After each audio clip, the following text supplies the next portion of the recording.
안녕하세요. 저는 지방에 살고 있는 30대 여자입니다. 전 이곳에 사연을 보내시는 다른 분들처럼 사연을 듣다가 저의 막막하고 너무나도 많이 아팠던 결혼 생활이 떠올라 용기를 내어 사연을 보내봅니다. 저와 남편은 퍼즐 동호회에서 처음 만났어요.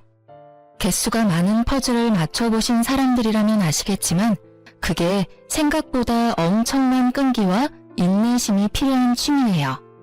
그만큼 완성하고 나면 그 만족감이 엄청나기도 하고요.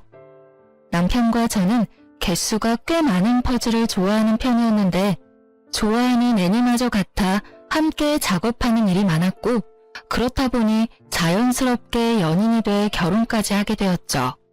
남편과 같은 취미를 공유하며 여가 시간을 보낼 수 있다는 점도 좋긴 했지만 화목한 시댁의 모습도 좋아 결혼을 마음먹게 되었어요. 그 빌어먹을 화목이 제 발등을 찍다 못해 뭉개버릴 줄 꿈에도 몰랐지만요. 하여튼 결혼까진 순탄하게 진행되었습니다. 그 당시에 남편의 연봉이 저보다 많았는데도 불구하고 모은 돈이 저보다 적어 씀씀이가 많이 해픈가 싶긴 했지만 돈 생각하며 결정한 결혼이 아니니 그러려니 했어요. 그렇다 보니 집을 장만할 때도 제 돈이 좀 더 들어가긴 했지만 좋은 게 좋은 거라고 공동 명의로 했네요.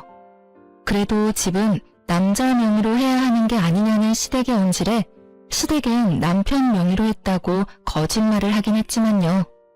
그래서 집은 당연히 우리 아들 명의로 했지?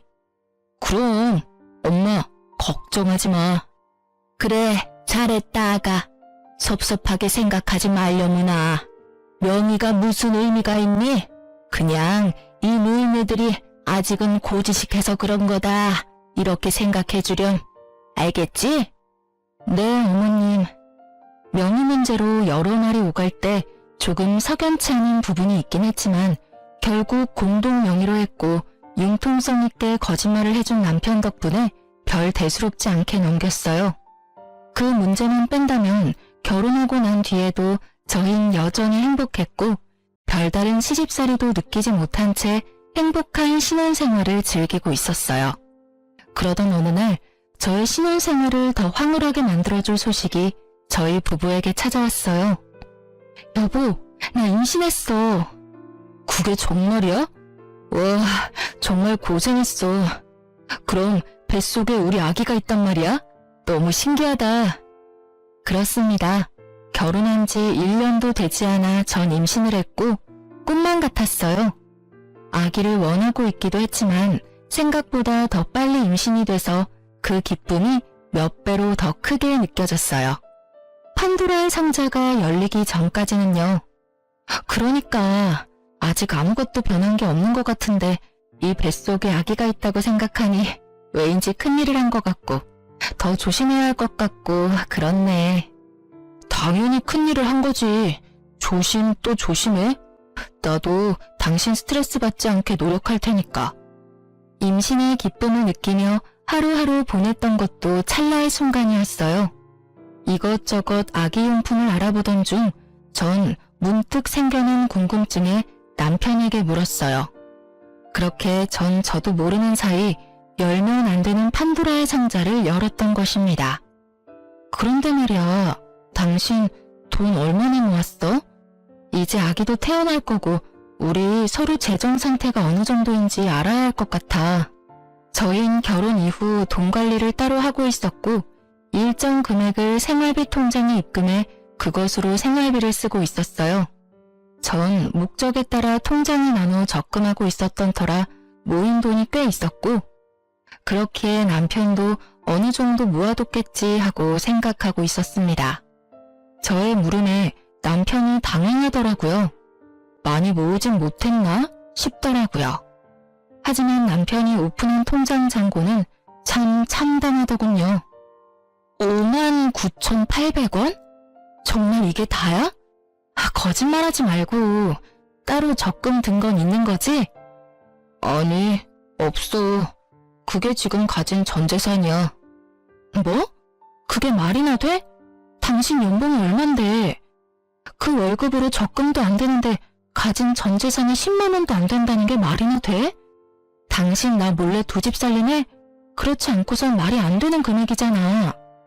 제가 노발대발하며 말하자 남편 놈은 세상 밝은 얼굴로 말했어요. 그게 부모님 생활비 들였어. 당신도 알다시피 두 분 다 일하시는 것도 아니고 연금으론 생활이 힘드시니까 내가 총각 때부터 생활비 들였었거든. 결혼하고도 당신이 돈 관리는 각자 하자길래 내가 집에 생활비 주는 거 다 알고 그렇게 말하는 줄 알았어. 알고 보니 화목한 시댁은 장가간 장남의 돈까지 화목하게 나누어 쓰고 있었더군요. 너무 화가 나 당장이라도 시댁과 연을 끊어버리라고 말하고 싶었지만 그렇게까지 하는 건 너무 극단적인 선택인 것 같아 화를 꾹 참고 말했어요. 당신이 아무 말도 안 했는데 내가 어떻게 알아? 그리고 당신 이제 한 가정의 가장이야. 한 집안을 이끌어가야 할 사람이 생각도 없어도 어쩜 그렇게도 없어? 투자했다고 해도 머리 아플 판국에 뭐? 생활비를 줘? 그것도 월급을 반 이상을? 당신이 제정신이야?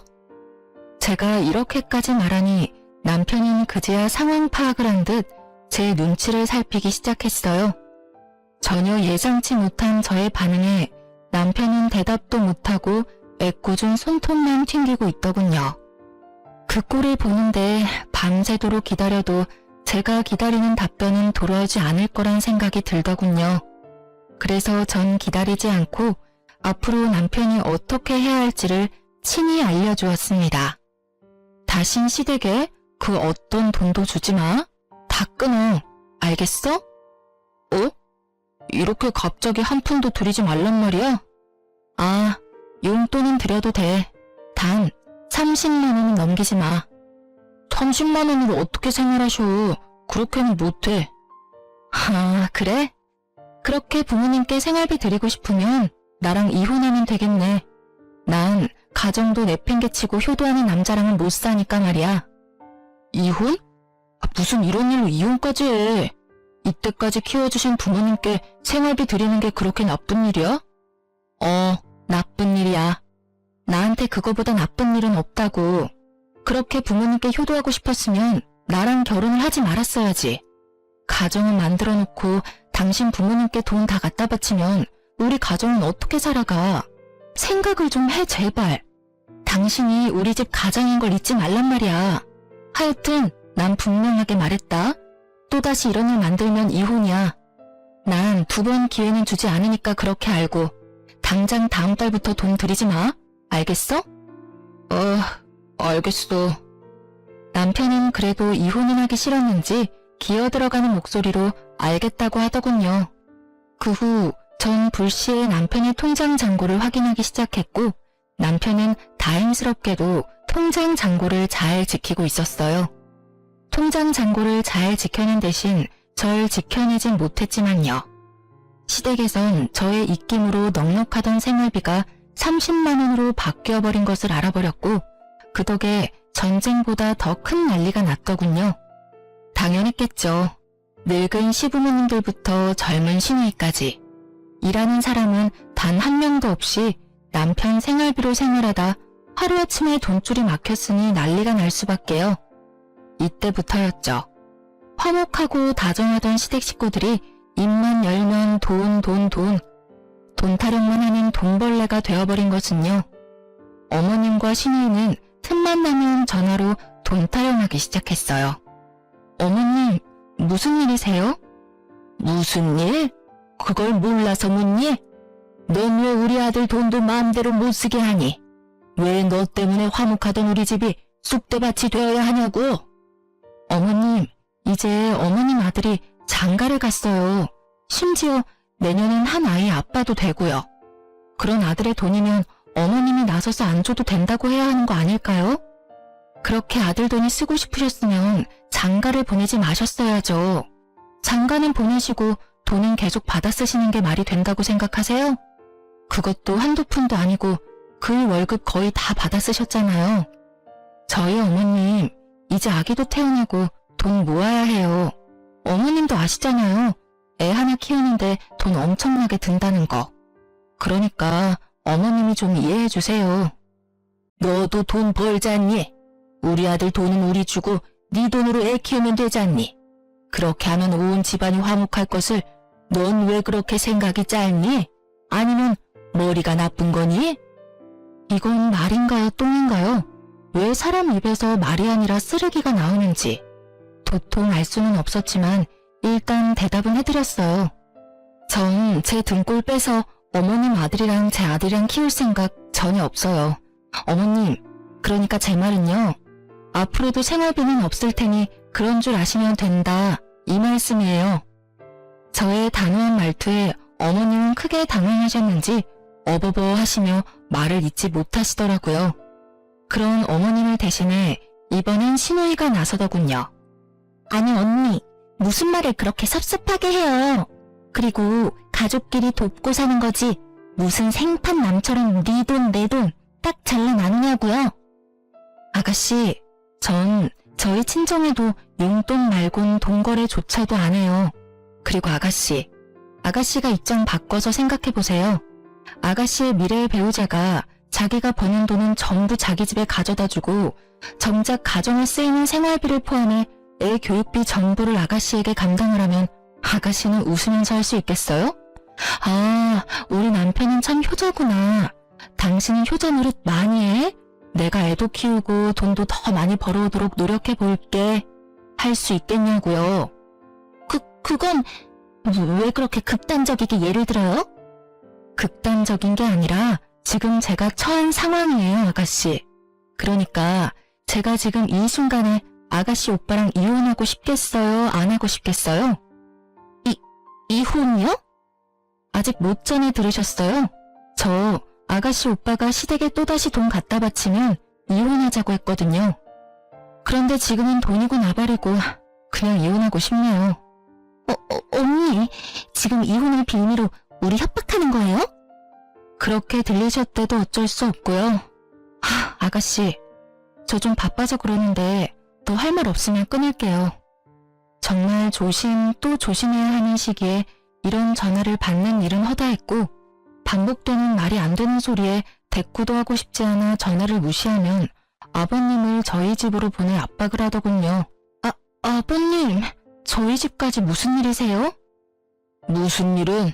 내가 내 아들 집에 오는데 무슨 이유가 있어야 하는 게야? 그런 건 아닌데 다 저녁 때 연락도 없이 오셔서 무슨 일인가 해서요. 저녁은 드셨어요? 당연히 못 먹었지. 돈이 있어야 끼니도 챙겨 먹고 다니는 거지. 돈도 없는 노인네가 어떻게 끼니 때마다 챙겨 먹고 다니겠어. 단번에 알 수 있었죠. 어머님이 보내서 오셨구나 하고요.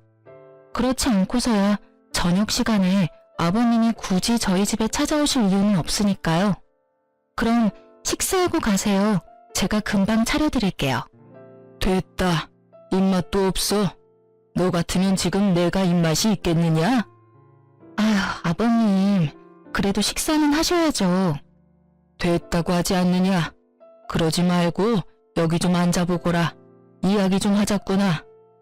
네, 말씀하세요.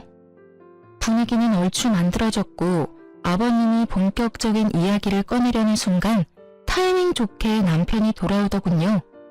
남편은 어머님과 신우의 계속되는 괴롭힘을 알고 있어 그렇지 않아도 제 눈치를 살피느라 눈알이 돌아갈 지경이었는데 집에 아버님이 계시는 것을 보곤 눈을 감아버리더군요.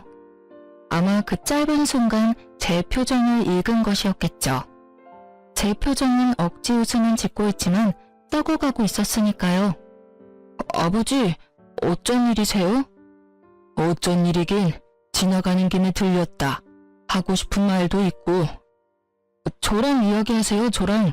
이 사람 임신 초기라 조심해야 한다고. 나오세요. 제가 맛있는 거 사드릴 테니까 그거 드시면서 이야기해요. 이 녀석이 왜 사람을 잡아 끌어? 그냥 좀 나오시라고요. 남편은 아버님을 끌고 나가다시피 해서 나가더군요. 저라고 왜 이 상식이 통하지 않는 시댁을 보며 이혼 생각을 하지 않았겠어요?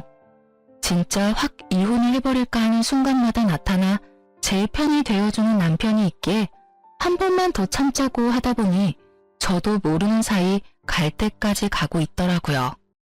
참지 말았어야 했는데, 아니다 싶을 때 이혼해야 했는데 말이죠.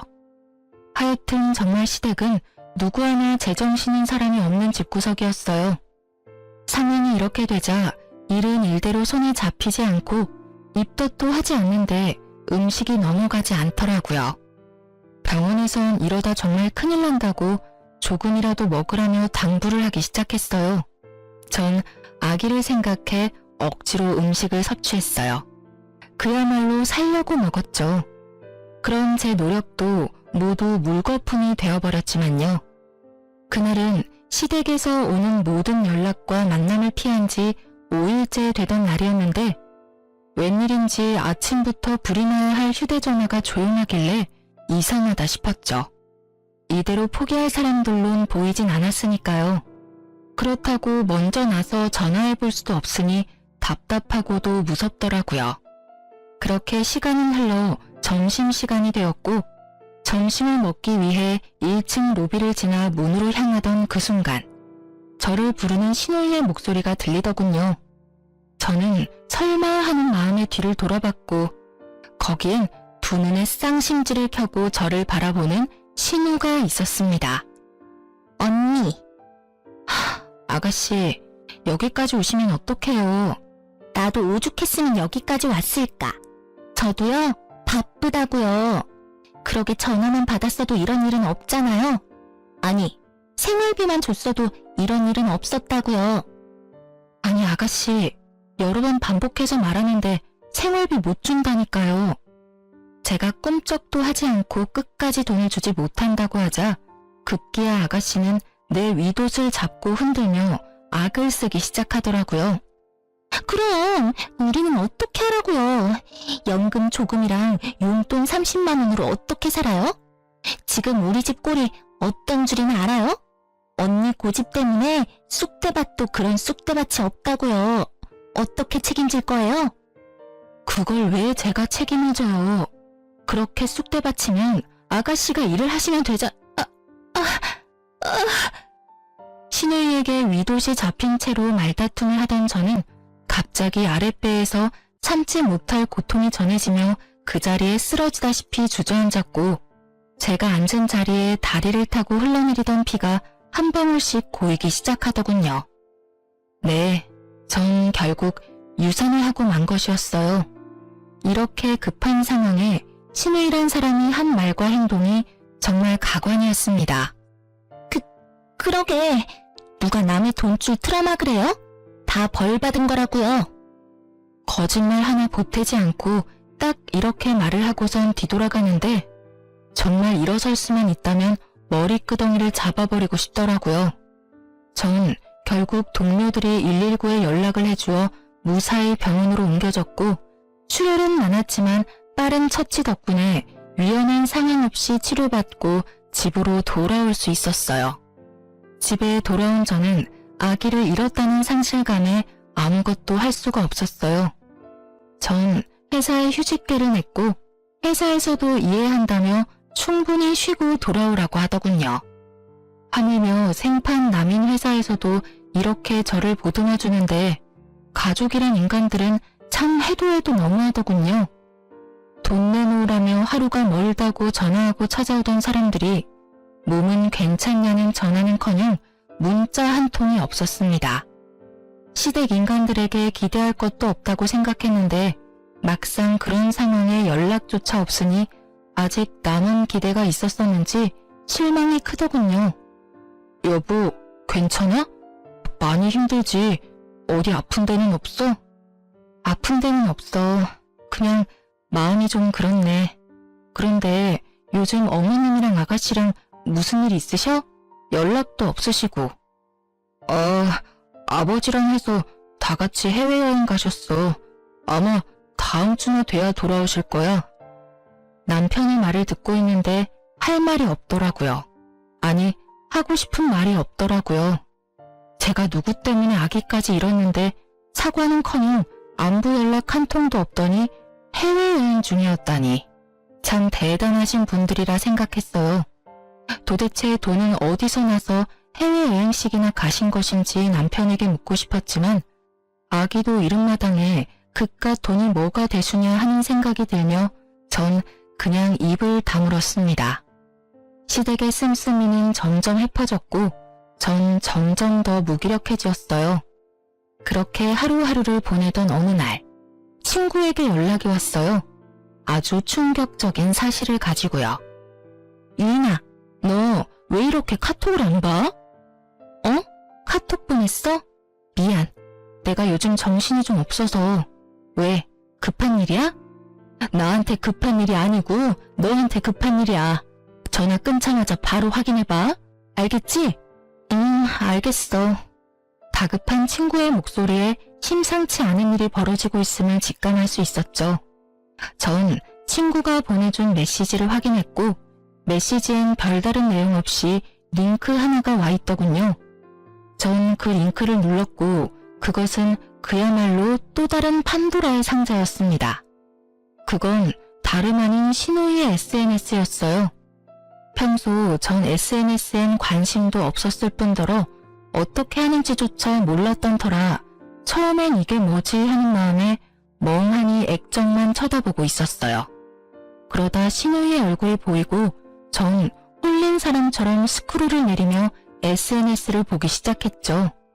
그곳에서의 신우이는 전혀 다른 사람이더군요. 오빠한테 기생충 마냥 들러붙어 생활하는 현실과는 달리 그곳의 신우이는 마치 재벌집 딸 같았어요. 각종 여행지를 다니고 비싼 가방에 비싼 화장품, 거기에다 그냥 보아도 비싸 보이는 고급 음식점까지. 전 무기력함에 하루가 어떻게 가는 줄도 모르고 사는데 신우이는 참 행복해 보이더라고요. 그렇게 그 어이없는 사진들을 보는 와중 제 시선을 확 사로잡은 사진 한 장이 있었어요. 바로 아기 신발 사진이었어요. 있지도 않은 재력을 과시하는 사진 중에 단연 눈에 들어오는 사진. 사진도 사진이지만 그 아래에 적혀있는 글귀가 저의 억장을 무너뜨렸습니다. 세상 빛도 보지 못하고 하늘나라로 가버린 가여운 내 조카. 다음 생엔 부디 나에게로 와주렴. 내가 꼭 지켜줄게. 이렇게 쓰인 글 밑에 달린 댓글은 더 가관이었어요. 무슨 일이야? 유산하셨어? 동동거리면서 다니더니 결국 유산했어. 어쩌면 좋아. 상심이 크시겠다.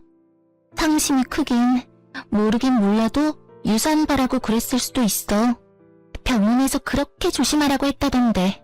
쉬기는커녕 어딜 그렇게 바쁘게 다니는지. 어쩜 임신한 여자가 그렇게도 조심성이 없는지 태교도 전혀 안 하고 매일 소리만 버럭 지르고 성질만 내고. 뱃속의 아기만 불쌍하게 됐지 뭐. 살면서 그렇게 화가 난 적은 처음이었던 것 같아요. 휴대전화를 쥐고 있는 손이 부들부들 떨리는데 주체가 안 되더군요. 신우이의 말도 안 되는 모함을 읽어내리고 있는데 익숙한 아이디가 보이더군요. 바로 남편이었어요. 우리 동생 성심이 컸구나. 나보다 오빠가 더 힘들겠지. 괜찮아? 언니는 오빠한테 별말 안 해? 난 네 언니 때문에 안 괜찮지. 별말 안 하기는 하루 종일 사람 눈치나 보게 하고 자기가 똑바로 못 지켜서 유산까지 한 주제에 사람을 얼마나 들들 볶는지. 유산으로 힘든 건 이해 안 되는 건 아닌데 해도 해도 너무한다는 생각이 드네. 해도 해도 너무한 사람이 누군데 저런 말을, 그것도 공개적인 곳에서 하는 걸까요? 글에 음성 기능이라도 추가된 듯 신우이와 남편의 목소리가 귀에 울리는데 도무지 화가 가라앉지 않더라고요. 거기에서 끝이 아니었어요. 그 뒤로 이어진 사진과 글귀에선 심심치 않게 남편이 등장했는데 그곳에 적힌 글에 의하면 남편이 다시 시댁에 금전적인 도움을 주고 있더라고요. 이제 태어날 아기가 없으니 얼마든지 도와줄 수 있다나 뭐라나. 남매가 쌍으로 하트를 날려대며 즐거워하는데 더는 화날 감정도 남아있지 않는지 그저 웃음이 나더군요. 아무리 제가 SNS를 하지 않을 뿐 아니라 관심도 없다 하더라도 이렇게 공개적으로 이런 대화를 나눌 수 있는지, 관심병도 이런 관심병이 또 없더라고요. 그것도 생각이 없는 관심병.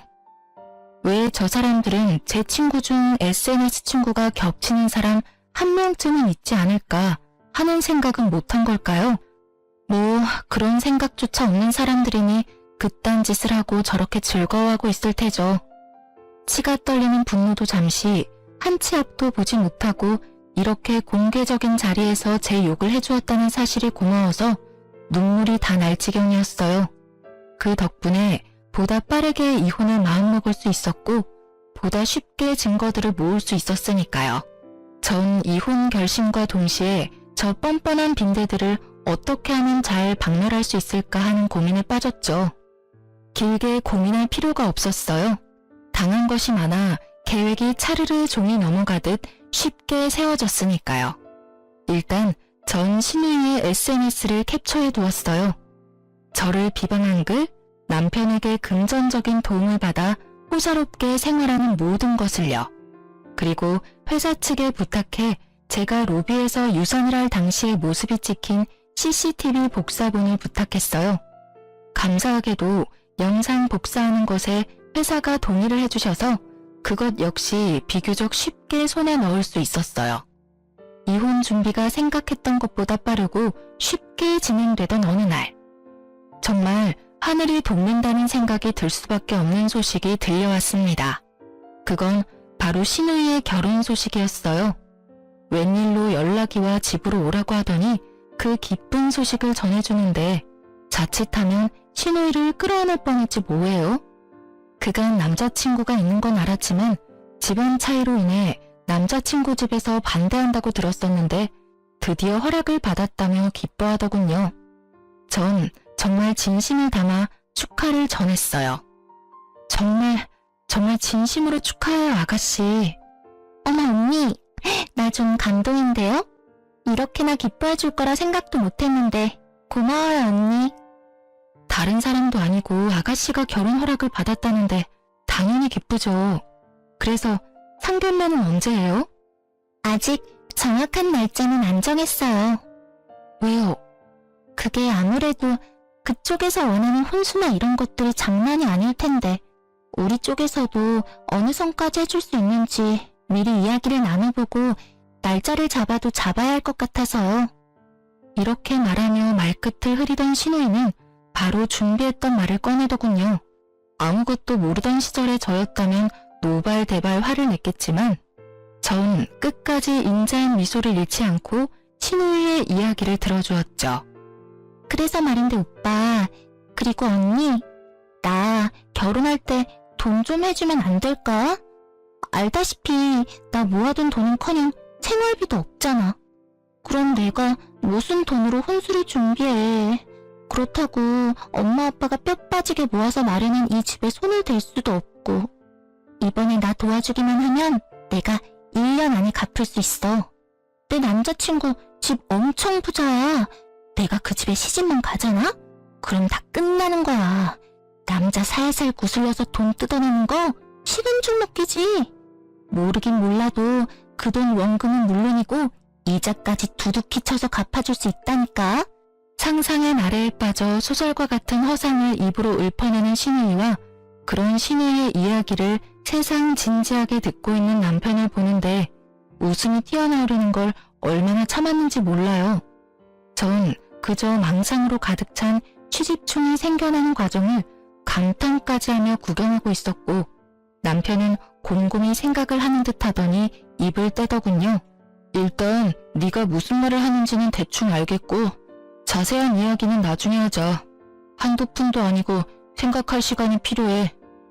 생각할 시간이 아니라 제 귀가 없는 시간이 필요하다는 걸 전 알고 있었습니다. 남편은 그 돈을 안 해줄 리 없었으니까요.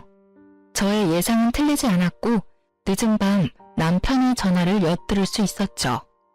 수화기 너머 신우이의 목소리가 얼마나 까랑까랑한지 마치 제가 통화하는 것처럼 잘 들리더군요.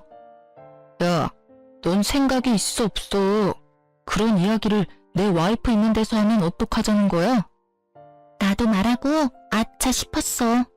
언니가 오늘따라 유난스럽게 표정이 인자해서 나도 모르게 말이 술술 나와버렸지 뭐야? 왜? 언니가 뭐라고 해? 설마 나 돈 절대로 해주지 말래? 아니, 다행스럽게도 그런 말은 없긴 했는데 혹시 또 모르는 일이니까 와이프 앞에서 돈 이야기는 꺼내지도 마라. 알겠어? 알겠어. 조심할게. 그러면 나 결혼 자금은 오빠가 해주긴 할 거지? 그럼 내가 해주지 누가 해주냐? 넌 그런 걱정하지 말고 시집가서 잘 살 걱정이나 해. 우리끼리 하는 말이지만 네가 이번 기회 놓치면 그런 집에 시집가는 거 불가능에 가까워. 그건 너도 알지? 나도 잘 알거든. 그러니까 그 반대를 하는데 꼭 참고 기다렸지. 그래도 나 대단하지 않아? 결국엔 내 남자 딱 만들잖아. 내가 생각해도 난 정말 대단해. 어떤 면에선 참 대단하다. 결혼까지 갈 거라곤 생각도 못했는데. 어찌되었든 네 언니한테 비밀이야. 알겠다니까. 걱정 마. 다른 것도 아니고 내 미래가 달린 일인데 어련히 알아서 조심하지. 그래, 오빠가 대출 받는 대로 보내줄 테니까 그런 줄 알고 끊자. 역시 남편은 저에게 아무 말도 하지 않고 신우이에게 돈을 해주었어요. 어쩜 그렇게 멍청한지 남편은 제가 자신의 공인인증서 비밀번호를 알고 있다는 사실도 잊은 채 통장 거래를 활발하게도 하더군요. 이 금융권에서 대출을 받고 그 돈을 10원도 남기지 않고 신우이에게 입금한 내역을 보는데 어깨춤이 절로 쳐지며 응원까지 하게 되더군요. 남편 인생이 남편 손으로 나락으로 가는 꼴이라니. 그것보다 더 신나는 구경거리는 또 없었으니까요. 돈을 마련한 신우이는 상견례를 무사히 마쳤고 혼수 목록이 생각보다 어마해 신우이도 대출을 받아 목록을 겨우 채운 것 같았어요. 그렇게 시댁엔 웃음꽃이 피어나고 있더군요. 저에게도 웃음꽃이 피어났죠. 이제 빈대 박멸의 시간이 되었으니까요. 전 차곡차곡 모은 신우이의 개차반과도 같은 행실에 관한 증거를 신우이의 예비 신랑에게 보내주었습니다. SNS 메시지로요. 참 편리했어요. 전화번호도 아무것도 모르는데 이렇게나 간편히 연락을 할 수 있다니. 전 증거를 보내주면서 제 전화번호도 남겼어요. 얼마나 흘렀을까요? 신우이의 예비 신랑에게서 연락이 왔더라고요. 여보세요? 누구시죠? 저 보내주신 메시지 보고 연락드렸습니다. 아, 네, 안녕하세요.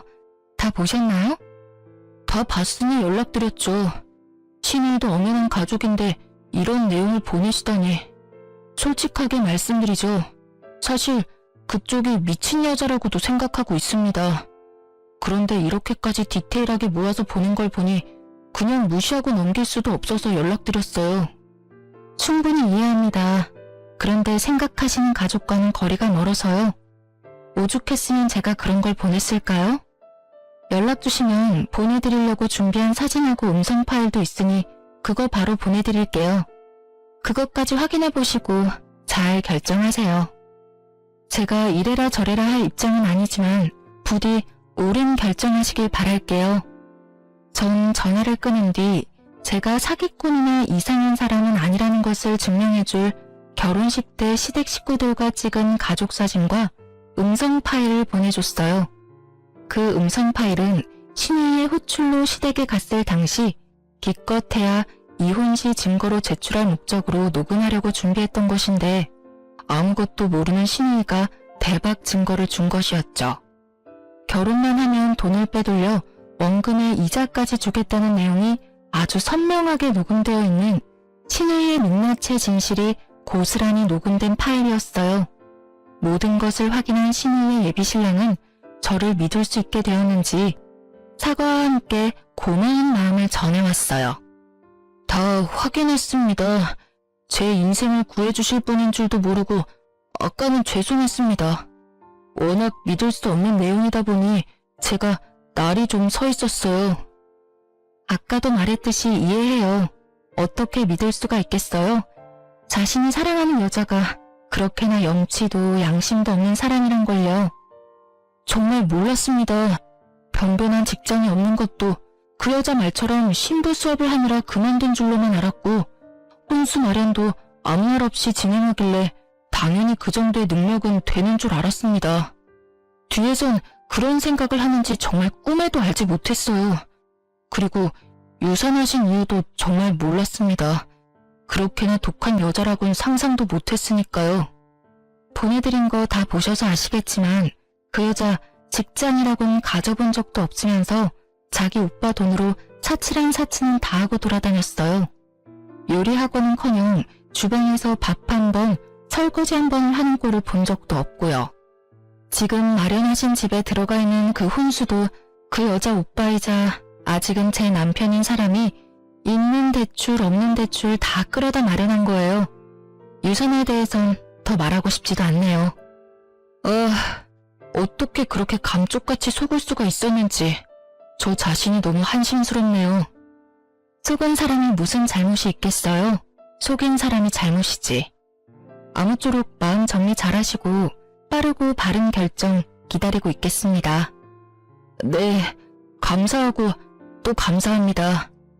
이렇게 모든 사실을 알게 된 예비신랑은 그 길로 신우이에게 파혼을 통보했고 신우이는 개거품을 물고 넘어갔어요. 파혼한 것도 파혼한 것인데 대출까지 내서 마련한 혼수품을 생각하니 정신이라도 놓고 싶은 심정이겠죠. 이미 마련된 집에 가전 가구는 다 들어간 터라 반품도 힘들 테고 꼼짝없이 중고로 처분해야 할 텐데 그야말로 똥값 처분일 테니까요. 난리 생난리가 난 신우이는 어떻게 안 것인지 금방이라도 터질 듯한 얼굴로 저를 찾아왔더군요. 씩씩거리는 꼴이 얼마나 통쾌한지 저도 모르게 웃어버렸어요. 지금 웃어요? 아, 죄송해요. 저도 모르게 웃음이 터져나왔네요. 참았어야 했는데. 언니 진짜 미쳤어요? 아님 내 인생 말아먹으려고 작정이라도 한 거예요? 그러지 않고서야 그런 걸 그 사람한테 보낼 수가 있어요? 언니 때문에 나 파혼당했다고요. 결혼보다는 파혼이라잖아요. 어차피 아가씨 결혼했어도 금방 쫓겨날 게 불보듯 뻔한데 파혼하게 해준 나한테 고마워해야 하는 거 아니에요?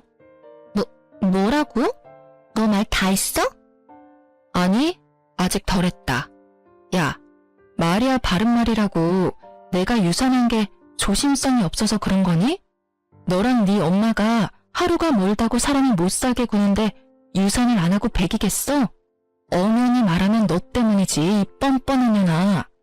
그날 네가 회사까지 찾아와서 그날님은 안 피웠어도 우리 애가 그렇게까지 되는 일은 없었다고.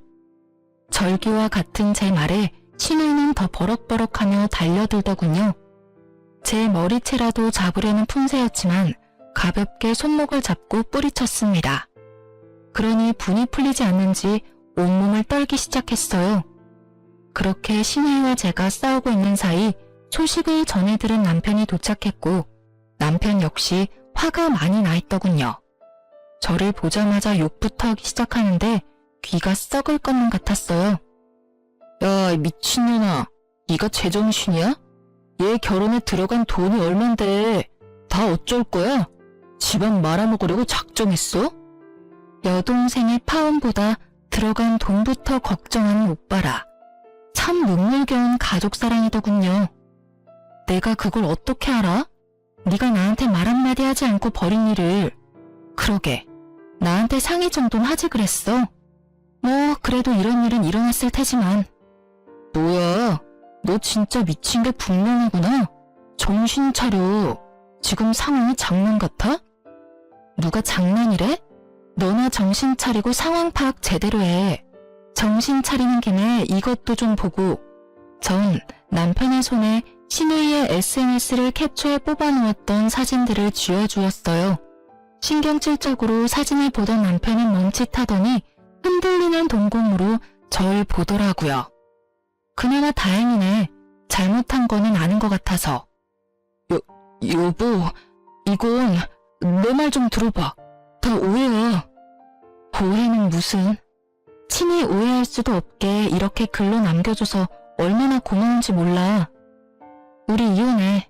난 더는 당신 같은 인간을 포함해 당신 집이랑 한 가족으로 엮이고 싶지 않아. 갑작스러운 이혼 통보에 남편은 뒤통수를 한 대 맞은 듯 아무런 말을 하지 않았고 신우이는 표정이 밝아지며 신나서 입을 떼더군요. 그래, 이혼해버려. 이런 미친년이랑 더 살지 마, 오빠. 야, 너 당장 우리 오빠랑 이혼하고 이 집에서 당장 나가. 지금 당장. 얼른 꺼지라고. 신우이는 당장 나가라며 저를 잡아끌기 시작했고 전 그 순간 유산할 때의 기억이 떠오르며 신우이를 뿌리치곤 그대로 뺨을 때려버렸어요. 네가 감히 날 때려?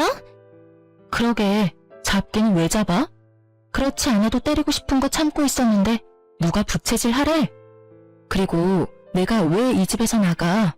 나가려거든 너랑 네 오빠가 나가야지. 우리가 왜 나가? 여긴 우리 오빠 집인데. 유산하더니 정말 미치기라도 한 거야? 아참, 너희 가족들은 이 집이 이 인간 명의라고 알고 있지? 그래서 그렇게 표정이 밝았던 거구나. 잘 들어. 내가 아주 충격 가득한 진실을 말해줄 테니까. 충격 가득한 진실? 그래, 사실 여기 내 명의야. 애초에 네 오빠 단독 명의였던 적은 없었다고. 그렇습니다. 저희가 살고 있던 집은 공동 명의에서 제 명의가 되어버린 지 오래였어요. 임신하고 난 뒤 남편이 시댁으로 돈을 주고 있었다는 사실을 한 저는 남편을 설득해 집부터 제 명의로 바꿔놨었어요. 공동명의라 집으로 장난을 칠 순 없겠지만 그래도 혹시 모르는 불상사를 막기 위한 선택이었죠. 그 선택이 훗날 이렇게 절 웃게 만들지는 꿈에도 몰랐네요. 뭐라고? 그럴 리가 없잖아. 분명 우리 오빠 명의라고 했는데. 그건 너희 집에서 양심도 없이 명의 타령을 해대니까 거짓말했던 거야. 자, 이제 상황 파악이 다 됐으면 둘 다 좀 꺼져줄래? 한없이 당당한 저와 말없이 고개를 숙인 남편. 이제야 자신이 집도 없는 오빠를 이혼까지 시키게 된 사실을 깨달은 신우이는 아무런 말도 하지 않고 나 몰라라 하며 집을 나가버렸습니다. 대출까지 받아 아낌없이 도움을 주었던 동생마저 떠나버리고 남편은 제 바지가랑이를 붙들고 빌기 시작하더군요. 여보, 내가 잘못했어. 그땐 나도 제정신이 아니었어. 당신도 알 거 아니야. 그때 얼마나 힘들었는지. 나도 아기 아빠였는데 그 심정이 오죽했겠어. 상실감이 너무 크고 너무 슬퍼서 누구라도 탓할 사람이 필요했어. 그래도 당신을 탓하면 안 되는 거였는데 정말 미안해, 여보. 아, 슬펐구나. 상실감도 크고 그런 사람이 가족들한테 또 돈을 줬어? 이젠 아기도 없으니 다시 생활비 줄 수 있다면서? 그건 당신도 알잖아. 우리 집 진짜 내 도움이 없으면 생활도 안 된다고. 그런 거 뻔히 알면서 모르는 척하기가 힘들었어. 그럼 나는 신경도 안 쓰였어? 그리고 그런 상황이면 아가씨가 일을 하면 되는 일이잖아. 젊은 아가씨가 생활비도 없으면서 그렇게 놀고 먹는다는 게 상식적으로 말이 돼? 무슨 재벌집 막내딸이라도 된대? 그 어린애를 무슨 일을 시켜. 아직도 정신을 못 차렸구나. 그 어리다는 애가 오늘 아침까진 예비 신부였어, 이 사람아. 그리고 내가 깜빡했는데 당신 아가씨 결혼 자금도 준 거 나 다 알고 있어. 이런데도 용서해달라고? 그럼 어떻게 해. 그런 집 놓치면 한평생 후회할 텐데. 그러지 말고 여보, 나 한 번만 용서해줘. 앞으로 이런 일 진짜 없을 거야. 진짜야. 내가 그랬지? 다시 한번 시댁 돕는 일 있으면 그땐 바로 이혼이라고. 난 당신이랑 이혼할 이유가 이렇게도 차고 넘치는데 당신은 나랑 이혼하면 안 되는 이유가 있긴 있어? 이유? 그게 있지. 난 당신을 아직 사랑한단 말이야. 사랑? 참 쉬운 이유네. 사랑. 그런 이유라면 간단하지. 당신은 날 사랑할지 몰라도 난 당신 사랑 안 해. 그러니까 그냥 이혼해. 남편의 어떤 말도 저에게 통하지 않았고 남편은 사랑 타령을 하며 발악을 하더군요. 이 미친놈을 어떻게 해야 하나 고민스러운 그때 비밀번호를 누르고 집으로 구세주가 걸어 들어오더군요. 그 사람은 혹시나 하는 상황을 대비해 부른 제 남동생이었어요. 부모님께는 차마 말씀드리지 못한 상황이었고 남동생에겐 모든 사실을 말해주며 도움을 청했었죠. 제 동생 대학교 때까지 운동했던 애라 체구도 좋고 힘도 일반인보다 훨씬 세요. 그런 동생이 등장하자 그놈은 자리에서 벌떡 일어나 뒷걸음질을 치더라고요. 동생 표정이 제가 봐도 무서웠으니 남편은 오죽했을까요? 초남, 잠시만 진정해봐. 다 오해야, 오해. 오해? 오해 같은 소리 하네. 지금 한 대 치고 싶은 거 겨우 참고 있으니까 좋은 말로 할 때 당장 꺼져. 말로 해, 말로 하라고. 내 몸에 손끝이라도 댔다간 바로 경찰에 신고할 거야? 신고? 하려면 해. 얼마든지 하라고. 겁 하나도 안 나. 이거 놔. 이거 놓으라고. 남편은 동생의 손에 의해 질질 끌려나갔고 동생은 남편을 쫓아낸 후 비밀번호를 바꿔버렸어요. 끝까지 구질구질한 남편은 이혼마저 구질구질하게 끌더군요. 결국 저의 이혼은 소송으로 가게 되었고 당연히 저의 승소로 끝이 났습니다. 남편뿐 아니라 신우이에게까지 위자료를 받고 이혼을 할 수 있었죠. 이렇게 저의 지옥과도 같았던 결혼 생활은 끝이 났어요. 전에 들은 말론 자식들의 빚잔치를 결국 전 시부모님들이 해결해 주셨다고 해요. 그 한평생 뼈 빠지게 일해서 장만했다는 그 집을 팔아 자식들의 빚을 갚아주고 월세방으로 이사했다고 하더군요. 그 월세집에 옹기종기 모여 산다는 소식을 들었을 땐 10년 묵은 채증이 내려가는 기분이었네요. 신우이는 그때까지도 정신을 못 차리고 SNS에 잘 사는 척 자랑질하고 다닌다고 하더군요. 그러다 간신히 남아있는 월세방마저 말아먹는 건 아닌지 걱정이 다 되더라고요. 오갈 데 없어진 그 빈대들이 저를 찾아와 또 매달리기라도 한다면 그거만큼 골치가 아프고 귀찮은 일이 또 없을 테니까요. 어찌되었든 이젠 상관없는 사람들이니 모든 소식을 끊고 살려고 노력 중이에요. 그래도 혹시 모르는 일을 대비해 전 전화번호를 바꾸는 건 물론이고 집, 회사까지 옮겼어요. 새로운 곳에 정착한 지도 벌써 4년이 넘어가네요. 그 길다고 하면 길고 짧다고 하면 짧은 시간 동안 잘 살아가고 있어요. 저의 모든 아픔과 상처를 다 알고도 제 곁을 지켜주는 남자친구도 생겼어요. 만난 지는 1년이 넘었는데 아직까지 알콩달콩 제법 닭살을 떨며 만나고 있답니다.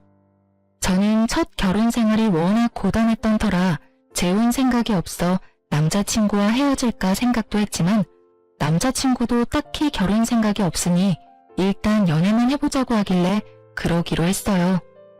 아무런 기약도 없는 지금 이 관계에 저흰 만족하며 만나고 있어요.